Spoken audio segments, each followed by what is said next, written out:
ప్రపంచంలో ఎక్కువ ఖరీదు బంగారం, ప్లాటినం అనేది మనందరికీ తెలిసిందే. అయితే వీటికంటే విలువైనవి ఉన్నాయి. అందులో ఒకటి ఏడర్ డౌన్ అనే సున్నితమైన ఉన్ని. దీన్ని సైబీరియా, యూరప్, ఉత్తర అమెరికాలోని కొన్ని ఐలాండ్లలో అరుదుగా కనిపించే ఏడర్ బాతు నుంచి సేకరిస్తారు. దీని ప్రత్యేకత ఏంటో తెలుసా? కిలో బరువున్న దీన్ని పిడికిలిలో దాచేయొచ్చు. అంత తేలిగ్గా ఉంటుంది. అలాగే నీటిలో తడవదు. వీటితో తయారు చేసిన జాకెట్లు చలిని శరీరానికి చేరనివ్వు. అలాగే దీంతో తయారయ్యే పరుపు ధర దాదాపు 6 లక్షలకు పైగానే ఉంటుంది. దీన్ని ఎలా సేకరిస్తారంటే ఈ బాతులు గుడ్లు పొదిగేందుకు వాటి రెక్కల కింద భాగంలో ఉండే ఈ ఉన్ని లాంటి దాన్ని తీసి అందులో గుడ్లను పొదుగుతాయి. అలా పొదుగు పూర్తయి పిల్లలు బయటకు వచ్చాక దీన్ని సేకరిస్తారు. అయితే ఏడాది మొత్తం ఒక ఐలాండ్ లో 50 కిలోలకు మించి ఈ యొక్క ఉన్నిని సేకరించలేదు. అంత అరుదుగా కనిపిస్తాయి ఈ బాతులు. పైగా మార్కెట్ లో ఈ ఉన్నికి మంచి డిమాండ్ ఉంటుంది. ఫ్రెండ్స్, మన ఛానల్ ఇంతవరకు మీరు సబ్స్క్రైబ్ చేసుకోకపోతే సబ్స్క్రైబ్ చేసుకుని పక్కనే ఉన్న బెల్లుని యాక్టివేట్ చేసుకోండి.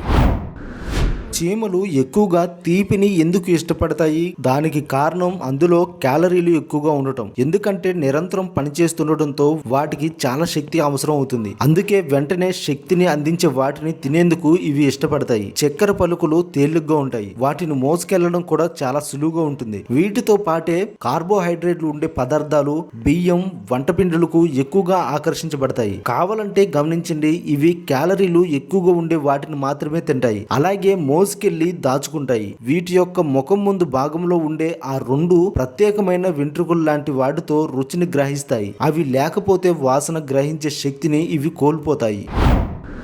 మనం చాలాసార్లు కొన్ని ఆంగ్ల పదాలను సంక్షిప్తంగా రాయాలంటే అందులో లేని అక్షరాలను రాస్తుంటాం. అందులో ముఖ్యంగా నంబర్. దీనిని సంక్షిప్తంగా రాయాలంటే నో అని రాస్తుంటాం. కానీ రాయాల్సింది ఎన్యూ అని కదా అని ఎప్పుడైనా ఆలోచించారా? ఇంగ్లీష్ అనేక భాషల్లో వివిధ పదాలని తీసుకున్నారని చెప్పడానికి ఇదొక నిదర్శనం. అయితే ఈ నెంబర్ అనే పదం లాటిన్ భాషలోని న్యూమరో నుంచి వచ్చింది. కాబట్టి మొదటి అక్షరం చివరిది కలిపి ఎన్ కి ఓని సూపర్ స్క్రిప్ట్ గా కాస్త పైకి రాసేవారు. కాలక్రమేణా అది పూర్తిగా ఎన్ఓగా రాస్తున్నారు. అలాగే ఎగ్జాంపుల్ కి ఈజీ అని రాస్తుంటారు. ఇది కూడా లాటిన్ పదం. ఎగ్జాంపుల్ గ్రాటియా నుంచి వచ్చింది. అలాగే దట్ ఈజ్ ని ఐఈ అని రాస్తుంటారు. ఇదేస్ట్ అనే పదం నుంచి తీసుకున్నారు. ఇలాంటివే మీకు తెలిసిన వేరే అక్షరాలు ఏమైనా ఉంటే కామెంట్ చేయండి.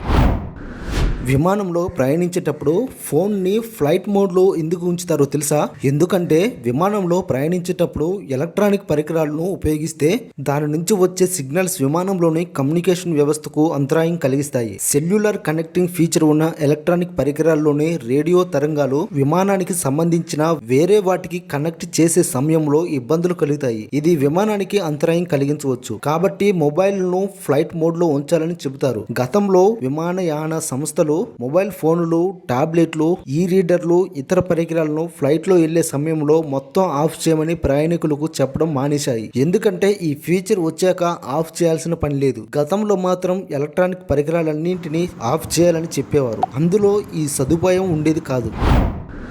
పౌరసత్వ సవరణ చట్టం 2019 అమలుకు కేంద్రం ఇటీవల నోటిఫికేషన్ విడుదల చేసింది. ఈ చట్టం ప్రకారం పాకిస్తాన్, బంగ్లాదేశ్, ఆఫ్ఘనిస్తాన్ నుంచి భారత్ కు శరణార్థులుగా వచ్చిన ముస్లిమేతరులకు భారత పౌరసత్వం కల్పించనున్నారు. సిఏఏ చట్టానికి 2019లోనే పార్లమెంట్ లో ఆమోదం లభించడంతో పాటు రాష్ట్రపతి కూడా ఆమోద ముద్ర వేయగా దీనిని తాజాగా అమల్లోకి తెచ్చారు. ఇక నుంచి పాకిస్తాన్, బంగ్లాదేశ్, ఆఫ్ఘనిస్తాన్ నుంచి వలస వచ్చిన ముస్లిమేతరులకు హిందువులు, సిక్కులు, క్రైస్తవులు, బౌద్ధులు, జైనులు, పార్సీలు భారత పౌరసత్వం కల్పిస్తారు. అయితే ఈ 3 దేశాల్లో ఎక్కడైనా వారు నివసించినట్లుగా నిరూపించుకోవాలి. ఇందుకోసం వారు వారి passport, birth certificate, study certificate, అక్కడ ప్రభుత్వం జారీ చేసిన సర్టిఫికెట్ లేదా లైసెన్స్, ల్యాండ్ డాక్యుమెంట్లను సమర్పించాల్సి ఉంటుంది. కేంద్రం తాజాగా ప్రారంభించిన వెబ్ పోర్టల్లో దరఖాస్తు చేసుకోవాలి. అప్లికేషన్ లో ఆఫ్ఘనిస్తాన్, బంగ్లాదేశ్, పాకిస్తాన్ ప్రభుత్వం జారీ చేసిన పాస్పోర్ట్ 2014 డిసెంబర్ 31 ముందే భారత్ లో ప్రవేశించారని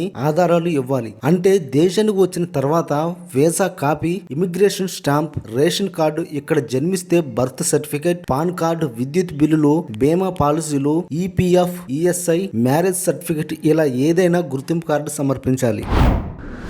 ప్రపంచంలోనే అత్యంత శక్తివంతమైన అయస్కాంతాన్ని టర్కీలో మొట్టమొదటిగా కనుగొన్నారు. ఇది వివిధ లోహాల కలయిక. దీన్ని దారానికి కట్టి అడ్డుగా వేలాడదీస్తే సౌత్ నార్త్ పోల్ ని సూచిస్తుంది. అయస్కాంతం కనిపెట్టాక చాలా పనులు తేలికయ్యాయి. ముఖ్యంగా చైనీయులు దీంతో కనిపెట్టిన దిక్సూచి సముద్రంలో దిక్కులను తెలుసుకునేందుకు ఉపయోగపడింది. అలా దీని నియమాన్ని శాస్త్రవేత్తలు వాహనాల్లో, ఫ్యానుల్లో ప్రయోగించి నూతన ఆవిష్కరణలు చేశారు. ఇప్పటికీ వీడని బెర్ముడా ట్రయాంగిల్ మిస్టరీ ప్రాంతంలో భారీ మొత్తంలో అయస్కాంత నిక్షేపణలు ఉండవచ్చని అంచనా వేస్తున్నారు. అయస్కాంతం నిజంగా శక్తివంతమైనదా అంటే నియోడైమియం అయస్కాంతాన్ని చూస్తే అర్థమవుతుంది. ఇవి ఆకర్షించుకునే సమయంలో వీటి మధ్య ఏది వచ్చినా ధ్వంసం అవ్వాల్సిందే. అంత వేగంగా ఇవి ఆకర్షించుకుంటాయి. 100 గ్రాములున్న 2 నియోడైమియం అయస్కాంతాలను కాస్త దూరం నుంచి వదిలితే వాటి ఆకర్షణ శక్తికి ఇవి ముక్కలైపోతాయి. అలాగే కలిసిపోయే వీటిని విడదీయడం కూడా చాలా కష్టం. ఇది ఇప్పటి వరకు ప్రపంచంలోనే శక్తివంతమైన అయస్కాంతంగా నిలిచింది. లౌడ్ స్పీకర్లు,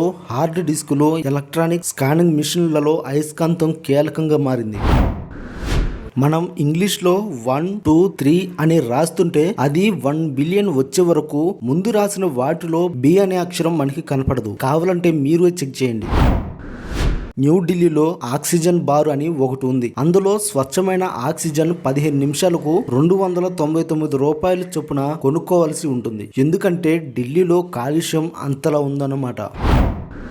చందమామ సంవత్సరానికి 3.78 సెంటీమీటర్ల చొప్పున భూమికి దూరం అవుతుందట. చంద్రుడు లేకుండా ఉంటే భూమి యొక్క వేగంపై ప్రభావాన్ని చూపుతుంది. ఎన్నో పరిణామాలు భూమిపై ఏర్పడతాయి. అయితే మీరు ఇప్పుడే భయపడకండి. ఎందుకంటే భూమి నుంచి చంద్రుడు దూరం అవటానికి కొన్ని వేల సంవత్సరాలే పడుతుంది. శాండ్విచ్ మనందరికీ తెలిసి ఉంటుంది కదా. అయితే దాన్ని ఎవరు కనిపెట్టారో తెలుసా? దానికి ఆ పేరు ఎలా వచ్చిందో తెలుసా? జమీందార్ జాన్ మాంటైక్ పెద్ద జూదగాడు. ఎప్పుడూ భోజనానికి వెళ్లకుండా జోదంలో మునిగిపోయేవాడు. అలా బద్ధకంతో 2 బ్రెడ్ ముక్కల మధ్యలో కొన్ని కూరగాయ ముక్కలను వేసి తినడం స్టార్ట్ చేశాడు. అది అక్కడ బాగా పాపులర్ అయిపోయింది. అలా అతని సంస్థానం పేరు అయిన శాండ్విచ్ పేరు పెట్టేశారు ఆ యొక్క తిండికి.